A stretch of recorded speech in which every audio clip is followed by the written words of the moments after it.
Jesus is like a dad who just loves us so much and just keeps saying, I love you, I love you, I love you. And we almost get annoyed as if we get told the same thing from everybody else too.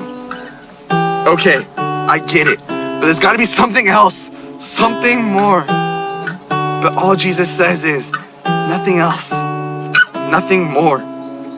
That's the simplicity of the gospel. Finding Jesus at the core, that he is not less, but that his love is so much more. We can't earn it. We don't deserve it. We aren't worthy of it, but he gives it to us anyways. Not only does he give it to us, he lets it flow in abundance. I don't mean to sound redundant, but his love won our war because his love is so much more. It's so much higher, so much deeper, so much wider, so much brighter than anything we can imagine. We are not victims, but victors. Not abandoned, but found. Not unknown, but known. Not invisible, but seen. Not crushed, but lifted. Not chained, but set free. Because of love. Long before you opened your eyes, on your heart, Jesus placed his hands, vividly molding you and shaping you into existence, eagerly awaiting your relationship, because he loves us so. Now I know that may not flow smoothly, but Jesus doesn't care about that.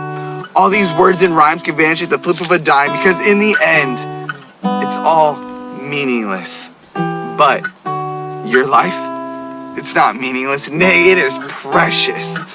Precious to the point where God sent his only son to die for you. And I know, you've heard this before, but have you actually heard it? Do you understand the implications of what that means? Jesus hung on a cross, his muscles tearing at the seams, thorns gouge his head, nails pierce his hands and his feet, yet he hung there in victory, not in defeat. While the people surveying saw brokenness, we saw chains being broken.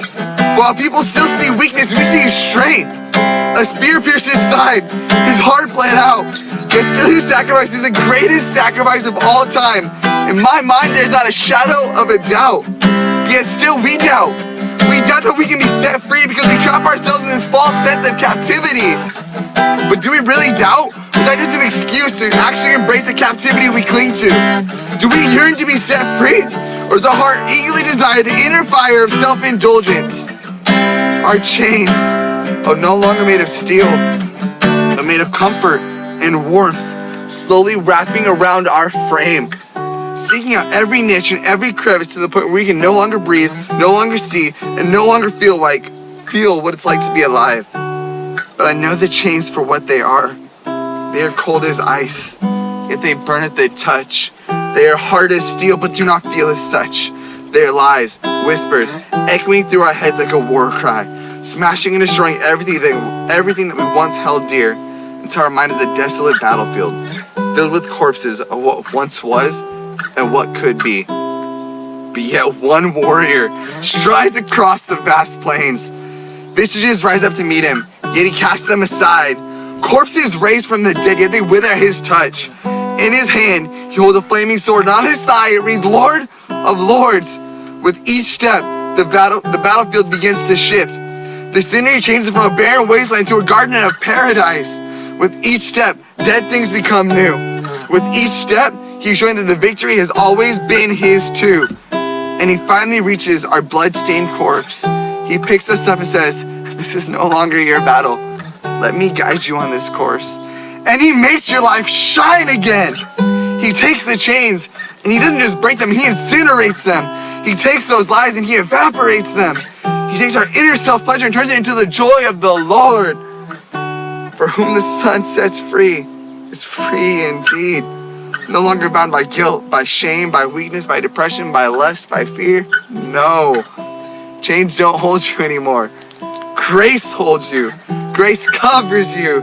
Grace lifts you up, not so you can be higher, but so that he can shine through you. Not so that you might get the glory, but that his kingdom is magnified. He reigns victoriously. Always has. Always will. So you see, this love, this death-defying, corpse-destroying, dream-redesigning, hope-magnifying love. This is what has won your war. Your war has already been won. Stop saying, I can't win. You're right. You can't. But God already did. So boast in His name and let Him reign like the King He is over your life.